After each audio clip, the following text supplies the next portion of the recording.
Assalomu alaykum aziz ko'ruvchilar. Dunyo Uyg'ur qurultiyi to'g'ri televiziyasi haftalik xabarlar programmasiga xush keldinglar. Men Hidoyat Musajon.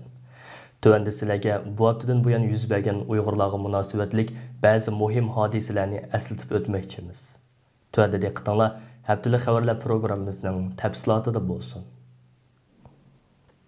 Uyghur Kişilik Hüquq Quruluşu bilan Uyghur Hareketi Təşkilatının Xitay hökumətinin Uyghurlarga qarata sodir qilgan vəhşiliklərini aşkarlashda qo'shgan töhfəsi üçün Amerika Avam Palatasının 2 nəfər a'zosi tərəfindən 2022 yillik Nobel Tinchlik mukofotiga nomzodlikqa ko'rsatganligi muhojiratdagi Uyg'urlarni alayda suyundirdi va cheksiz g'ururlantirdi. Texi yaqindala Uyg'ur xalqining jasur o'g'lani Ilham To'xta apandimmi 2022 yillik Nobel Tinchlik mukofotiga nomzodlikqa ko'rsatilgan edi. Her qaysi ellardagi Uyg'ur tashkilotlari va siyosiy faoliyatchilari Uyg'ur Kishilik Huquq Qurilishining raisi Ömer Qanat apandim bilan Uyg'ur Hareketi Tashkilotining qurg'uvchi raisi Roshan Abbas xonimga bas-basda tabriknoma yo'llab, Uyg'ur irqiy qirg'inchiligini xalqaroga loyiqida anglatishda muhim rol o'ynab kelgan mazkur ikki tashkilotning bugungacha ko'rsatgan xizmatlariga yuqori baho berish bilan birga, bu ikki tashkilotning 2022 yillik Nobel Tinchlik mukofotiga nomzodlikqa ko'rsatilishining butun Uyg'ur xalqi uchun zo'r bir shon-sharaf ekanligini ta'kidlashmoqda.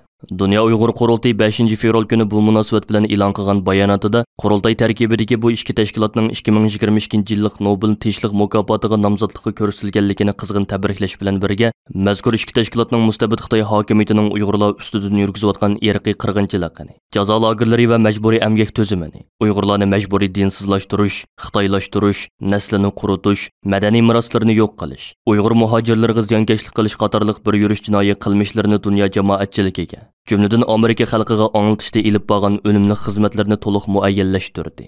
Qurultayning bayonotida Qurultay raisi Dolqin Aysa apandimning ikki samimiy do'stim riyosatchilik qilayotgan bu ikki tashkilotning bundaq bir yuqori nopuzliq mukofotga nomzod ko'rsatilganligidan intayin mamnun bo'ldim. Bu bir tarixiy ahamiyatga ega zo'r hodisa. Bu bizning ilib berayotgan kurashlarimizning va bu sharafli yo'lda o'rta qoldi ko'rsatib kelayotgan tirishchanliklarimizning dunyo tarafidan e'tirof qilinayotganligini ko'rsatib beradi degan so'zlarga o'rin berilgan. New York Pochtasi gazetining xabar qilishicha, bu ikki tashkilotning nomzodligiga Amerika Davlat Majlisi Uyg'ur do'stlik gruppasining qo'sh raislaridan Demokratik Avam Palata a'zosi Tom Suazi bilan Jumhuriyatchi Avam Palata a'zosi Christopher Sims ko'rsatgan. Ular Nobel komitetiga yozgan bu vaqtga xitida yuqorqi ikki tashkilotning Sharq Turkistondagi Uyg'ur va boshqa osonliq millatlarning Beijing tarafidan dafsanda qilinishiga qarata tanqidiy fikrlarning kuchayishiga turtki bo'lganligi ta'kidlangan. Bu tunji qitim Uyg'ur tashkilotlarining Nobel Tinchlik mukofotiga nomzodlikqa ko'rsatilishidir. New York Pochtasi gazetining aytishicha xatda mundaq deyilgan. Uyg'ur Kishilik Huquq Qurilishi bilan Uyg'ur Hareketi Xitoy Kompartiyasining irqiy qirg'inchilik va boshqa insoniyatga qarshi jinoyatlarining nishoni bo'lgan Uyg'ur, Qozoq va boshqa musulmonlarni asos qilgan boshqa osonliq millatlarning kishilik huquqini qo'g'dab, davlatlar orasida qarindoshlik va tinchlikni olg'a surishda muhim to'hfa qo'shdi. Xattiyani Uyg'ur xalqi tortgan irqiy qirg'inchilik va boshqa ziyonkashliklar bir kuni oxirlashadi. Xalqaro jamiyat bu jinoyatni sodir qiluvchilarni javobgarlikka tortishga boshlaydi. Uyg'ur Kishilik Huquq Qurilishining ko'plagan hujjat va dalillar asosidagi tadqiqot xizmati buning uchun intayin muhim. Her ikki tashkilotning botirlik bilan qilgan xizmati dunyoning har qanday bir rahbar yoki hukumatning har qancha kuchli bo'lishidan qat'iy nazar, insoniyatga qarshi ilib berilgan jinoyatlarning javobgarlikdan qochib qutulolmasligiga kapolatlik qilib, dunyoning buningga o'xshash boshqa tragediyalarning oldini olishiga yordam qiladi deyilgan.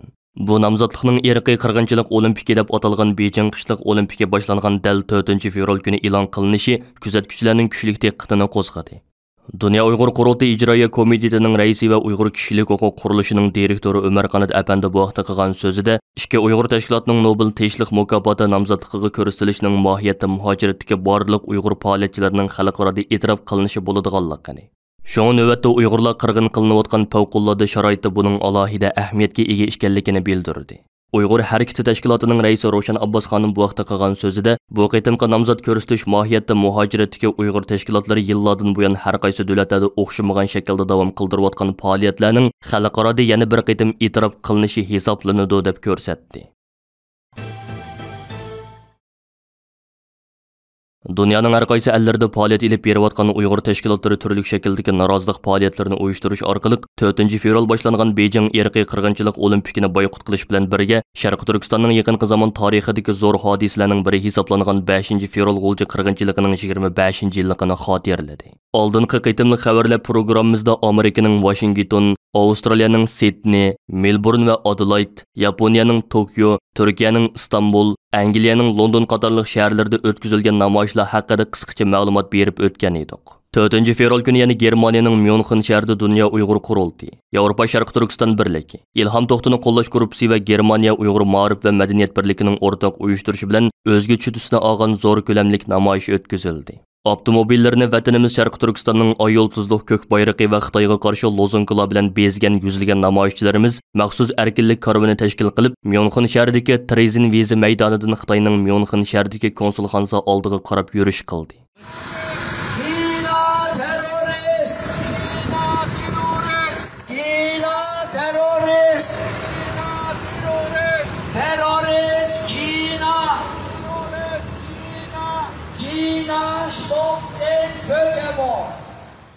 Saqchilarning yo'li ichib boshlab menishi bilan Myunxen shahrining asosliq ko'chalarini aylanib chiqqan erkinlik karvoni 2 soatga yaqin yurish qilish orqali Xitoyning Myunxen shahridagi konsulxonasining oldiga yetib keldi.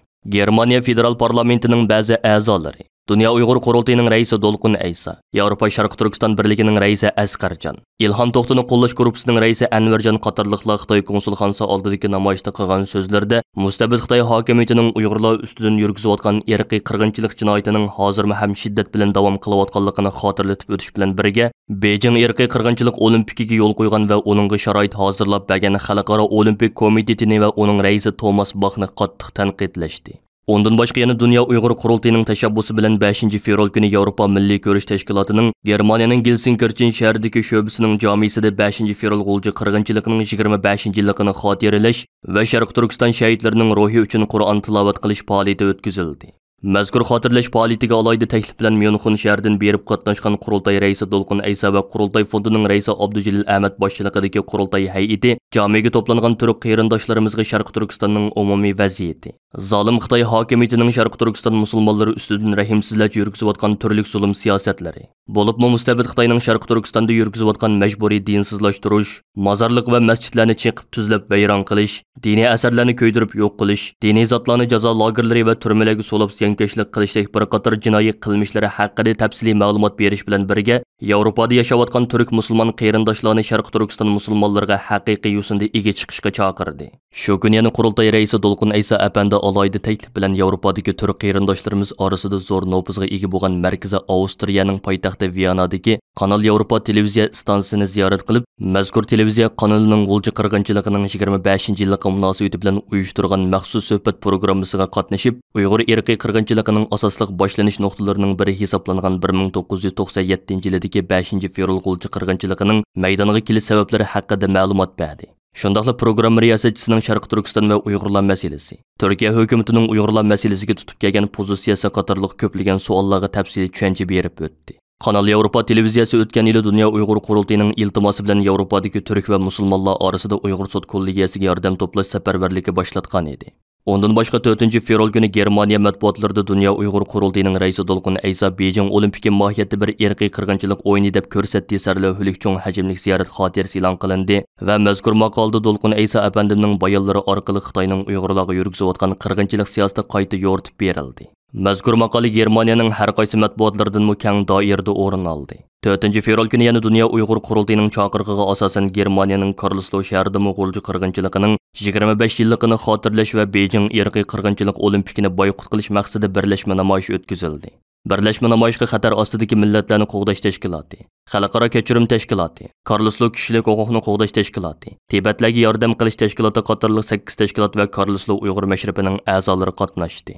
Namoyishda har qaysi tashkilot mas'ullari o'z bayonotlarini e'lon qilib, Uyg'urlar bilan bir sapda turib, Xitoyning irqiy qirg'inchilik siyosatini ayblash bilan bir vaqtda Xitoyning olimpikdan harakat yig'ini o'tkazish salohiyatining yo'qligi, bu navbat xalqaro olimpik tarixiga o'chmas qoradog' tushganligini bayon qilishdi.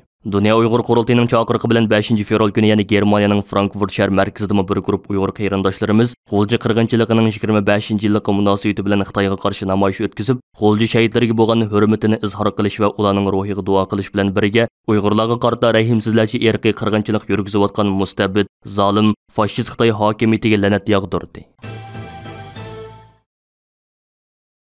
Dünya Uyghur Qurultayının iltimosi bilan Markaziy Iroqdagi Yer shari imomlar kengashining 2021 yili 30 dekabr kuni e'lon qilgan va butun islom dunyosini Sharq Turkiston musulmonlariga qarata irqiy qirg'inchilik yurgizayotgan Xitoyda o'tkaziladigan 2022 yillik Beijing qishliq olimpik yig'inini boykot qilishga chaqirgan birlashma bayonoti zo'r ta'sir paydo qilgan va bu sababdan Xitoy hokimiyati toki yaqinqi kunlargacha Yer shari imomlar kengashini hujum nishoni qilib kelgan edi. Xitoyga yana bir zarba butun Yevropadagi yerlik musulmonlarning eng yuksak vakillik organi hisoblangan Yevropa musulmonlar munbiridan keldi. Dünya Uyghur Qurultayı bilan xeyli yillardan buyon yaqin hamkorlik ishida bo'lib kelgan Yevropa musulmonlar munbiri 2022 yillik Beijing qishliq olimpikining boshlanish harfisida birlashma bayonot e'lon qilib, xalqaro jinoiy ishlar sudini Sharq Turkiston musulmonlariga qarata irqiy qirg'inchilik yurgizayotgan Xitoy rahbarlarining jinoiy qilmishlari haqida tekshirish elib berishni talab qildi. Yevropa musulmonlar munbirining raisi Abdulvahid Niyazu apandining imzosi bilan e'lon qilingan mazkur bayonotda Sharq Turkiston musulmonlariga zulm silayotgan va irqiy qirg'inchilik yurgizayotgan Xitoydagi bir davlatda o'tkaziladigan olimpik yig'inini diplomatik boykot qilish qarori olgan Amerika, Angliya, Fransiya, Kanada, Avstriya va boshqa davlatlarni olqishlaydiganligini ifoda qilish bilan birga Xalqaro olimpik komitetini Sharq Turkistonda irqiy qirg'inchilik va insoniyatga qarshi jinoyat sodir qilayotgan, musulmonlarning ovozini bo'g'iyotgan, millionlagan begunoh insonlarni jazo lagerlariga qamab, ularni ig'ir darajada xo'rlayotgan, Sharq Turkiston musulmonlarini majburiy tug'mas qildirayotgan tog'dek paketlarni ko'rmasga silib, 2022 yillik Beijing qishliq olimpikining Xitoyda o'tkazilishiga yo'l qo'yganligini qattiq aybladi. Yevropa musulmonlar munbirining Xitoyning zulmini xalqaroga fosh qilishda Dünya Uyghur Qurultayı bilan har zaman yaqin hamkorlik ichida ekanligi ta'kidlangan mazkur bayonotda xalqaro jamoatchilikdan Xitoyni jinoiy javobgarlikka tortish talab qilingan. Markaziy Belgiyaning poytaxti Brukselga joylashgan Yevropa musulmonlar munbiri bo'libmi Rossiya, Sharqiy Yevropa va Balqonlarda zo'r nopusga ega bo'lib, mazkur tashkilot hozirga qadar Uyg'urlar masalasi haqida ko'p qitim bayonot e'lon qilib, Xitoyning Uyg'urlar ustidan yurgizayotgan zulm siyosatini qattiq ayiblagan va har qitimliq umumiy yig'inlariga Dünya Uyghur Qurultayıning rahbarlarini taklif bilan qatnashtirib kelgan edi. Qurultay markaziy ishxonasining istonsimizga bildirishicha, Beijing irqiy qirg'inchilik olimpiki boshlanishidan bir hafta burun Yevropa musulmonlar munbiri ijroiya komiteti Dünya Uyghur Qurultayı bilan suhbat yig'ini o'tkazib, irqiy qirg'inchilik olimpiki deb atalgan Beijing qishliq olimpik yig'iniga qandoq inkos qaytarish masalasi haqida maxsus muzokara elib borgan. Yevropa musulmonlar munbiri tarafidan e'lon qilingan yuqorqi bayonotda Xitoyga qarshi ko'rsatilgan inkos Yer shari imomlar kengashi tarafidan e'lon qilingan bayonotdan kuchlik va ig'ir bo'libmi ularning xalqaro jinoiy ishlar sudidan Xitoy rahbarlarining jinoiy qilmishlarini tekshirishni talab qilishi kuzatuvchilarning alohida diqqatini qo'zg'agan nuqtalarning biri bo'ldi. Dünya Uyghur Qurultayı islom dunyosi bilan bo'lgan munosabatlarni kuchlantirishni o'zining eng asosli kun tartiblarining biri qilib kelmoqda. Dünya Uyghur Qurultayıning arzi bilan 2020 yili Londonda qurilgan Uyg'ur sud kollegiyasining 2021 yili 9 dekabr kuni e'lon qilgan Xitoyning Uyg'urlar ustidan yurgizayotgan qilmishlarining irqiy qirg'inchilik va insoniyatga qarshi jinoyat ekanligi haqidagi hukmnomasi Irlandiya Kengash palatasida 10 fevral kuni rasmiy muzokaraga qo'yildi va mazkur hukmnoma asosida hozirlab chiqilgan va Xitoydan Uyg'ur irqiy qirg'inchiligini darhol to'xtatish, xalqaro qonun va ahdnomalarga amal qilish, Birleşken Devletler Teşkilatı'nın Sharq Turkistonda mustaqil tekshirish elib berishiga yo'l qo'yish qatorliq mazmunlarni o'z ichiga olgan qaror loyihasi Kengash palatasi tarafidan rasmiy qabul qilindi. Kuzatuvchilar Uyg'ur sud kollegiyasining hukmnomasining Irlandiya parlamentida rasmiy muzokaraga qo'yilishini, Uyg'ur sud kollegiyasining hukmnomasining xalqaro jamoatchilik tarafidan e'tirof qilinganligining jonliq isboti deb qarashmoqda. Irlandiya Kengash palatasining bu jasur harakati Xitoy hokimiyatini qattiq aloqazada qildi. Shu kuni Xitoyning Irlandiyadagi bosh elchixonasining bayonotchisi Irlandiya Kengash palatasining mazkur qaroriga norozilik bildirib, atalmish Uyg'ur alohida soti bo'lsa zo'ravon bo'lgunchi tashkilot Dünya Uyg'ur Qurultayıning iqtisodiy yordami bilan qurilgan osondagi Jongoga qarshi kuchlarning Jongoni qalaymaqon qilish va Jongoga qarshi surkashdagi siyosiy quroli. Bu atalmish sotning hech qanday qonuniy salohiyati va qonuniy asosi yo'q. Sotning atalmish hukmnomasi bo'lsa faqatli Jongoga qarshi kuchlarning o'zi yasab chiqqan bir razil o'yin. Har qanday bir vijdon egisi va aql egisi bunday bir siyosiy tusni olgan shaxsiy hukmnomaga oldinmaydi deb chalvoqadi.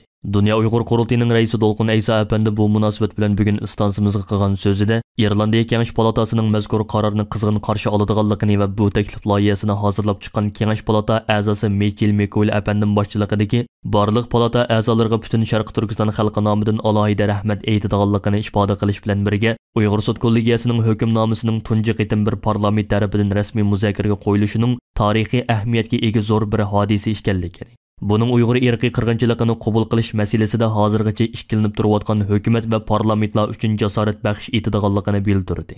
Uyghur Sud kollegiyasining hukmnomasi haqida 10 fevral kuni Irlandiya Kengash palatasida o'tkazilgan muzokara yig'iniga Kengash palatasining rais vakili oilasining Dolan xonim bevosita riyosatchilik qildi va yig'iniga Irlandiya tashqi ishlar ministrligining yordamchi vaziri Thomas Berni apandini o'z ichiga olgan hukumat amaldorlari va ko'p sonli Kengash palata a'zolari qatnashdi. Yig'inda oldi bilan Irlandiya Kengash palatasining a'zosi Michel Mekul apandi o'zining Kengash palatasi mustaqil tekshirish korpusining a'zolari bilan birlikda hozirlab chiqqan Uyghur Sud kollegiyasining hukmnomasiga tayangan loyihasini tunishtirib o'tdi. Shundaqli Kengash palata a'zolariga Uyghur Sudi tarafidan 2021-yil 9 dekabr e'lon qilingan va Uyghur Sud kollegiyasining bosh sudchisi Jeffrey apandi tarafidan o'qib o'tilgan 63 betlik hukmnoma tarqatib berildi. Michel Mikodul apandi so'zida yana Uyghur Sud kollegiyasining hukmnomasining mazmuni haqida mutafsiliy izohat berib o'tdi. Kengash palatasidagi muzokara yig'inida so'z olgan palata a'zolari Uyghur Sud kollegiyasining Birlashgan Davlatlar Tashkiloti irqiy ayirmachilikning oldini olish xalqaro ahdnomasining moddalariga zich tayangan holda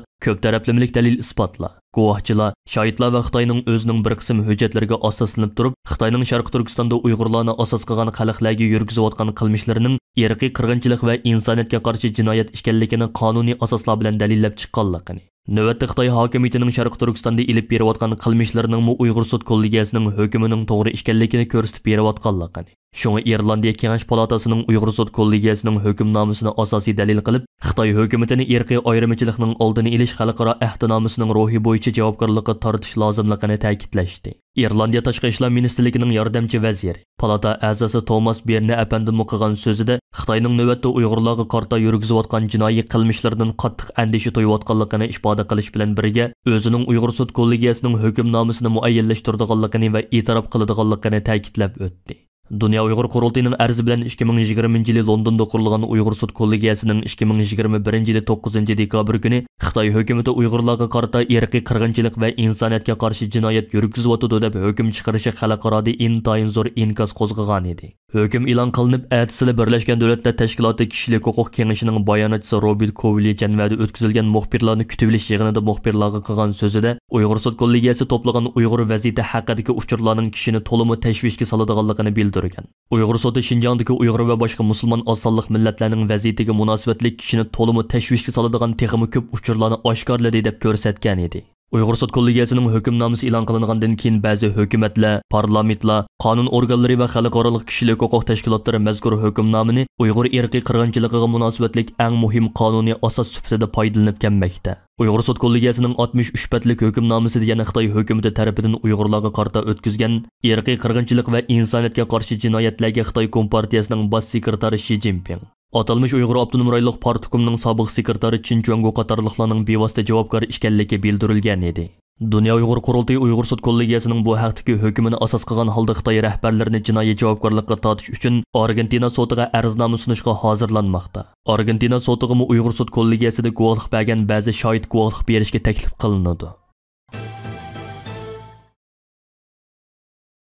Dünya Uyghur Qurultayining raisi Dolqun Aysa apandi London shahridagi Süzgüchlar oshqushi tashkiloti tomonidan 10 fevral kuni o'tkazilgan Beijingning cheklamasi va Yevropaning Uyg'urlar masalasida o'rnidan dast turishi degan temadagi tur muhokama yig'inida qilgan so'zida navbatdagi Yevropadagi Uyg'urlar, bo'libmi davlatsiz salohiyatda turayotgan Uyg'urlarning to'xtamasdan Xitoy hukumatidan kelayotgan tahdidlarga uchrayotganligini tilga oldi. Onun fikricha Xitoy hukumati necha 10 yildan buyon qo'llanib kelgan urug' tuqqanlarni tutqun qilish orqali boshqalarning ovozini o'chirish diplomatiyasi Yevropada ko'plagan Uyg'urlarni ansizlikka giribtor qilmoqda ekan. Xitoy hukumatining uzun qo'li navbatda Yevropaning hamma yeriga so'zilib demokratiyani vayron qilish, xalqaro soqchi tashkilotini kontrol qilib olish, iqtisodiy jihatda hukumatlarni kontrol qilish va besim qilish deganlar bilan mashg'ul bo'lmoqda ekan. Suhbat riyosatchisi Filo Marks xonim o'zi biladigan Uyg'ur qiz cho'konlarining qismatlaridan misol elish orqali bu vaqtdagi ahvollarni tunishtirib o'tdi. Shuningdek, Sharq Turkistonda qirg'inchilik davom qilayotgan hamda hech kimni xotirjam yotanmaydigan bir vaziyat shakllanganda Yevropadagi Uyg'urlarning ansizlikdan xoli bo'lanmayotganligini, Xitoy hukumatining ta'siri Yevropada o'z kuchini ko'rsatib, Yevropaning qimmat qarshi va demokratiyasiga ig'ir xirislarni paydo qilayotganligini bayon qildi. U Yevropada nima uchun Uyg'ur qirg'inchiligiga nisbatan undoq kuchlik inkosning o'ttirga chiqmayotganligi haqidagi savolni yig'in ahlining diqqatiga sundi. Yig'in ishtirokchilaridan Angliya parlamentining a'zosi Nusrat G'ani bu masala haqida oldi bilan o'z qarashlarini sharhlab o'tdi. Uning fikricha Yevropadagi har qaysi davlatlar demokratiya asosida barpo bo'lgan bo'lsa-mu, Xitoyda zodi nimalarning bo'layotganligini uncha cho'nqur tushunmaydi ekan. Yana kelib Yevropa davlatlarining Xitoy bilan bo'lgan munosabati ko'p qirliq va murakkab ishkan. Yana bir yoqdan Xitoy hukumatı turli yo'llar orqali Yevropada Uyg'urlarning obrazini xunuklaştirishga alohida zo'r kuch chiqarib kelmoqda ishkan. Şoňa Asiya dövlətləri Xitayni düşəngen bilen Avropaның Xitay haqqındakı umumi düşəncəsində bək çoğ özgürüş payda bolğаны yo'q. Bu cəhətdə Dünya Uyğur Qurultayı Avropa dövlətlərində Uyğurlarning haqiqiy ahvalını hamda Xitay hökumətinin təbiətini anıltışda nəhayət köp tirişçanlıq göstərib gələn bolsunmu, Avropa dövlətlərində yanılı zor guman mövcud. Şu səbəbdən qırğınçılıqның mövcudluğunu köp kişilər qəbul qılınmay gəlməkdə işkən. Dolqun Aysa efendim sözde parlament a'zosi Nusrat G'aniyning yaqinqi mezgillardan izchil adolatni himoya qilishda ching turib kelganligidek oliy janobligi va jasoratiga opirin o'qish bilan birga bu jihatdagi ahvol to'g'risida qisqacha ma'lumot berdi. Bu vaqtda so'z bo'lganda Koda hikoyalari to'rining xodimi Isabella Kokurl xonim Norvegiyadagi Uyg'urlarning ahvolidan misol olgan holda ba'zi ahvollarni tunishtirib o'tdi. Onun bayon qilishicha Xitoy soqchilari Norvegiyadagi Uyg'urlarning vatandagi urug' tuqqanlarini tutqun qilish orqali ularni qo'rqitishga urinmoqda ishkan. Ular yana bu Uyg'urlarning ba'zilari ustidan Norvegiya doiralariga material sungan. Ammo sarson bo'lib yurgan bu Uyg'urlar soqchilar chaqirtib kelib ahvol egilganda o'zlarining e'tiqodlarini moddiy isbotlar bilan isbotlab berishga ilojisiz qolgan. Yana bir yoqdan Xitoy hukumatı navbatda Uyg'ur sud kollegiyasining a'zolariga qo'rqoq selishni boshlab o'tgan. Bo'lib Xitoy hukumatı turli yo'llar orqali yolg'on uchur tarqitib, Sharq Turkistondagi qirg'inchilikni, majburiy emgakni, shuningdek lager sistemasini yolg'onga chiqarishga zo'r kuch chiqargan. Bu Yevropa siyosiy sohasini ishkilantirib qo'yayotgan bir muhim omil bo'lib qolgan. Bu vaqtdagi ahvolga qarab chiqilgandan keyin Yevropa davlatlari bundoq oshkora xirislarga duch kelayotgan Uyg'urlarni himoya qilishda texmo ko'p ishlarni qilish kerakligi ta'kidlanib, bu jihatda Angliyaning nimalarni qila olishi haqida savol o'ttirg'i qo'yildi.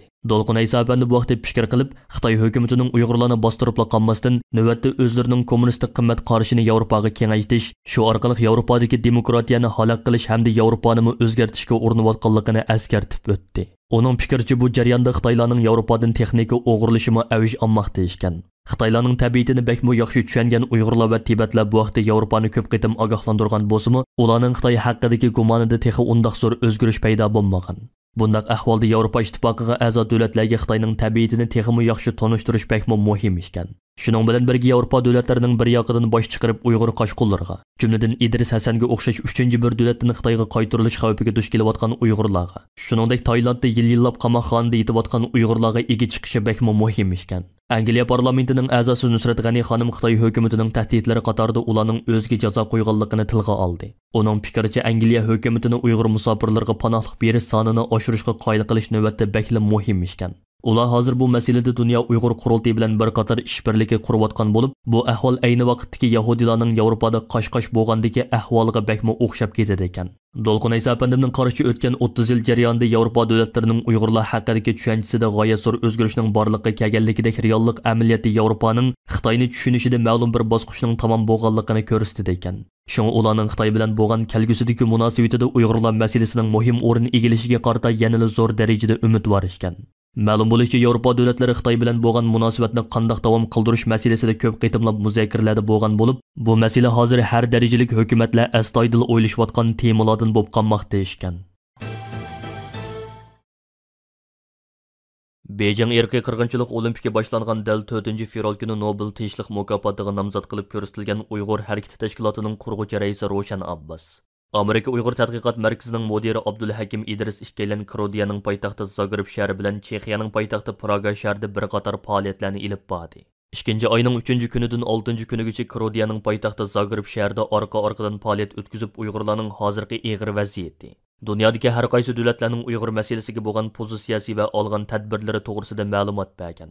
Uyg'ur harakati tashkilotining raisi Roshan Abbas xonim bu vaqtda Erkin Osiyo radiosiga ma'lumot berib mundaq dedi. 3-fevral kuni Belgiyaning poytaxti Brusseldan Krodiyaning poytaxti Zagreb shahriga keldik. Kepli Zagreb shahridagi kishilik huquq uyida o'tkazilgan yig'inga qatnashdik. Bu yig'inga Zagreb shahrida faoliyat ilib berayotgan kishilik huquq tashkilotlarining mas'ullari, aqllar markazlarining mas'ullari, mutaxassislari va tashqi siyosat munbirining a'zolari ishtirok qildi.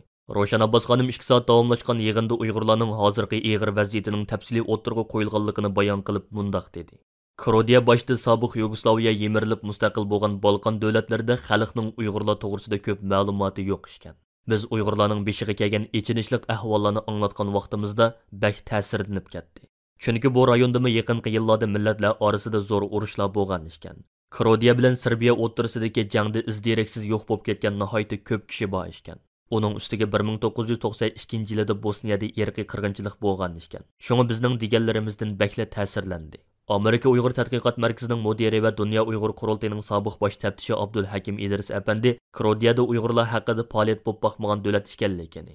Şuna kishilik huquq tashkilotlari bilan ilib borgan yig'inda bundan keyin Krodiya va qo'shni davlatlarda nimalarni qilish to'g'risida muzokara ilib berilganligini o'ttirg'a qo'ydi. Abdulhakim İdris Efendi Krodiyada ilib borgan 3 kunlik ziyorat jarayonida ko'p sonda axborot organlarining ziyoratini qabul qilib, Uyg'urlar to'g'risida ma'lumot berganligini bayon qildi. Roshan Abbas va Abdulhakim İdris ikkalan Chexiyaning poytaxti Praga shahriga yetib kelib, bir yurish faoliyatlarini ilib borgan. Ularni Chexiya parlamentidagi ba'zi parlament a'zolari va kishilik huquq tashkilotlari bilan uchrashib, bundan keyin Chexiyada ilib boradigan faoliyatlar to'g'risida muzokara ilib borgan. Roshan Abbas xonim Turkiyadagi faoliyatlarini oxirlashtirgandan keyin 31-yanvar kuni Gollandiyadagi Amerika elchixonasida Uyg'urlar to'g'riliq maxsus uchrashuv ilib borgan. Bu uchrashuvga Gollandiya parlamentining a'zolaridan Robin Brekelmas, Agnes Molden qatorliq kishilar qatnashgan. Ular mazkur uchrashuvga qatnashgan parlament a'zolaridan Gollandiya parlamentida Uyg'ur do'stlik guruhi qurishni talab qilgan. Uyg'ur harakati tashkiloti rahbarlari Gollandiyadagi faoliyatlarini oxirlashtirib, 1-fevral kuni Belgiyaning poytaxti Brusseldagi axborot klubida Yevropa kishilik huquq fondi tarafidan o'rinlashtirilgan Hadam Nada hujjatlik filmining qo'yilish murosimiga qatnashgan va Dunyo Uyg'ur qurultiyi rahbarlari ishtirok qilgan muxbirlarni kutilish yig'ini o'tkazgan edi. Hurmatli ko'ruvchilar, yuqorida Dunyo Uyg'ur qurultiyi to'g'ri televiziyasi haftalik xabarlar programmasida diqqatingizga sundiq. Keyin qitimliq programmamizni ko'rishaylik. Ko'rishgacha omon bo'lgaysizlar. Xayr xo'sh.